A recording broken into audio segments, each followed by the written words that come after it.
যে মদ খোর সে মদ খায়, জুয়া খোর সে জুয়া খেলে। এরকম গাঁজা খোর যারা গাঁজা, তারা দেখবে কখনো তাদের মুখ থেকে শুনবে না বা সে গাঁজা খায়। তামাক, ওটাকে তামাক বলে, ঠিক আছে? গাঁজা বলে না, তামাক বলে, বাবার পোষা।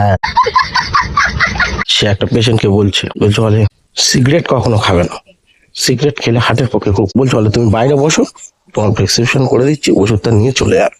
আর সিগারেট মনে করে সিগারেট খাওয়া তোমার ছেড়ে দিতে হয় বলে বাইরে বসে আছে। লাস্ট মতন একটা বিড়ি খেয়ে চেম্বারের পাশে গিয়েছে, গিয়ে বিড়ি খেতে গেছে, দেখছে ডাক্তার দাঁড়িয়ে থাকে সিগারেট। বলে ডাক্তারবাবু আপনি তাহলে সিগারেট খাচ্ছেন? বলতে পারে নাকি, এই দেখো বলার কথা বলতে হয়, কিন্তু ওটা রাখা যায় না, সম্ভব নয়। একটা বাবা তার ছেলেকে বলছে যে বাবা, জীবনে বেঁচে থাকতে গেলে কোনো মদ খাবে না কোনোদিন।